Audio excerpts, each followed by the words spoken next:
ډېر دی سړونو ته داسې دی لکه ځنګل. مهرباني جی ما خو همدا تپوس لومبی وکړ ډیفو صاحب نه چې دا چاته په چارج کې تاسو ورکړي دي که نم دي ورکړي او چارج کې داسې چې هغه د هغې ذمواري چې د هغې بوټي خصمانه کول، هغه د ګډو بیزو نه ساتل، هغه د انسانانو نه ساتل، نو دا ټول د فارس ذمواري ده. او که فرض که دغه نه وي نو بیا خو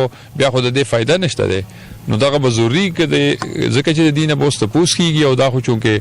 زموږ د ګورنمنټ او د پرایم منسټر یو ویژن دی او د هغه یو منصوبه ده، د هغې مطابق کېږي. نو زما نه دی خیال که د دې دغه تاسو چې کومه خدشه ده ګینې دغه به صحیح، ځکه چې دی خو که فرض که دغه نه وي نو بیا خو د دې ټول اکسرسایز څه مطلب نشو چې موږ د بوټو خسمانه نه کوو.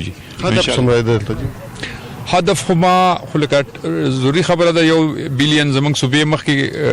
اناونس کړي اوس 10 بلین دي. نو 10 بلین کې زه نه یم خبر چې زموږ د صوبې څومره دغه دی، خو مردان کې سو فار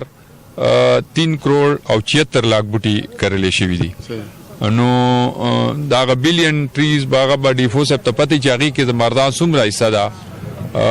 خو به هر حال چې څومره زموږ حصه کېږي نو هغه به انشاءالله کرو که خیر. مهربانه. مونږ دلته په بابوزه انټرچینج باندې پلانټیشن ډرایو سٹارټ کړی دی. دې نه پهله هم په مونږ صوبې کې 1 بلین ټریز لګېدلي وو. اوس د پرایم منسټر په احکامات او صوبایي احکامات په روشني کې اوس به مونږ په صوبې کې 10 بلین لګي. نو هغې د مردان څونه حصه لګي یا خو به ایگزیکټ کلیر به ډیفو صاحب وایي، خو دغه بوټي اوس دلته فارسټ ډپارټمنټ ټول هم ټول اهلکاران موجود دي، د مونږ خپل د کاټلنګ د ټي ایم اے سټاف هم دلته موجود دی. دې نه پهله هم مونږ په مطاري ور باندې کرلی وو او دا چې کوم نگراني نه دلته بوټي سونه نگهداشت دی او اوبه ورکول دي سونه بوټي او هغې به فارسټ ډپارټمنټ دا مینټین کوي او مونږ دا ویژن دی چې ټول کې پی به انشاءالله سرسبز کوو. مننه. زما محمد ولی نوم دی، زه ایس ډي اف او کاټلنګ یم او ما ته چې کوم ټاکس ملاک شوی دی نو څه د غرونو دی د تخم هغې ته موږ لکه ټرینچونه ورته وایي هغه وباسو، هغې کې موږ تخم کرو. نو هغې کې موږ پلوس کیکر وړاس کې ایپل دا پکې سټارټ دي، څه سواتوخر کې سټارټ دي او اوس تازه ګرام کې سټارټ دي او سلو موږ پوره کړی دی، لونخوړ سلو. هغې کې موږ څه په جی پی ایس باندې خو 100 هکټیر دی، خو موږ داسې 42 دغه کړی دی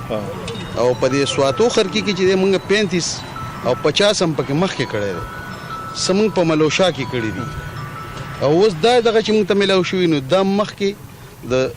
دغه نه د بخشالي نه د KM 37 پورې دایې او بایې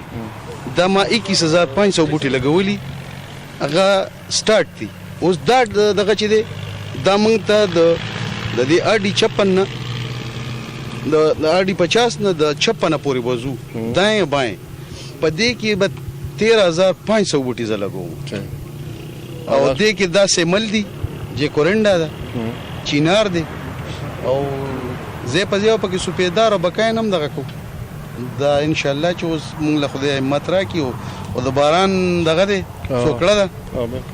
نو موږ خو به وکړو نور د الله کارونه ما یو امکان نشته د باران